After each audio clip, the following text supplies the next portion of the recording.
In this video, I'm going to show you how to design a reverse voltage protection for your circuit with no voltage drop.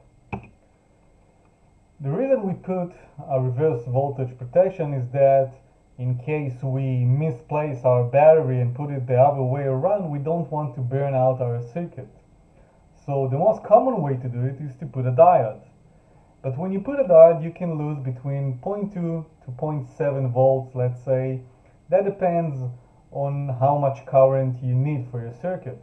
Now, if you use, for example, a lithium battery, you can go down from 3 volts to 2.5, and alkaline battery from 1.5 to 1 volt.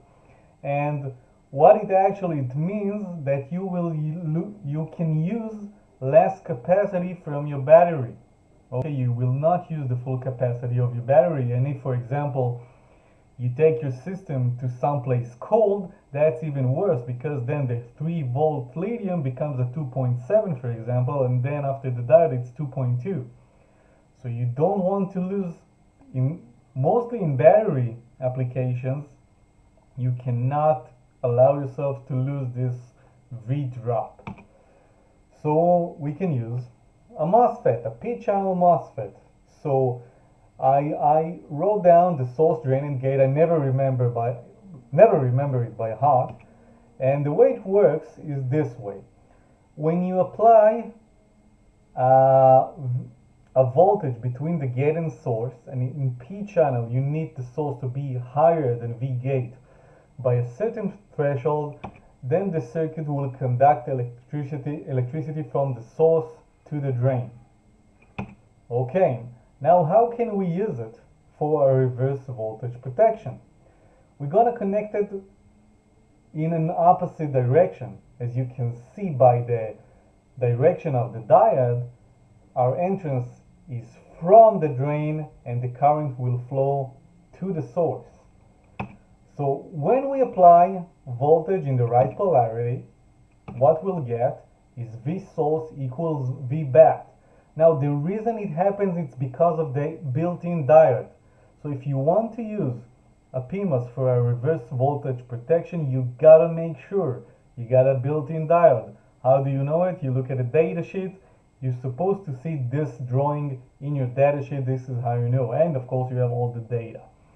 So what happens is that the current flows through the diode, and then you have Vs equal around V bat, okay? And then V gate equals 0, right? So you have Vs minus V gate equals V bat, and that's bigger than V threshold. And now your transistor is open, current flows from the drain to the source, and in practice you don't use the diode anymore. You just need it to initially open up the circuit. That's all you need the diode for. And so you gotta pay attention. For example, let's say you use an alkaline battery. You cannot select a MOSFET with V gate threshold higher than 3 volts, because if you do it, it will never open. You gotta select something which is small with a margin, smaller than your V battery, and leave some margin, because as I said, when you take a battery to a cold environment, the voltage drops. And as you use the battery, the voltage drops. So you gotta make sure that this transistor will open under every condition and in any stage of the battery life. Now, what happens when you, oh yeah, there's that circuit on. So what happens when you apply the voltage in the wrong polarity?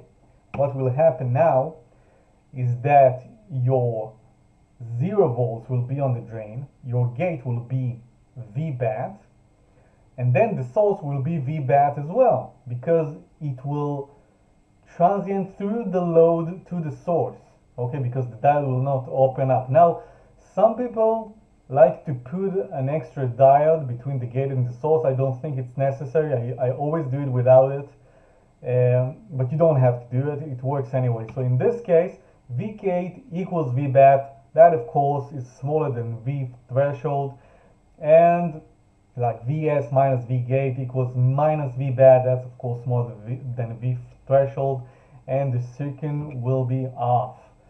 Now Sometimes I saw people, they put a resistor between the gate and ground, but you don't have to do it.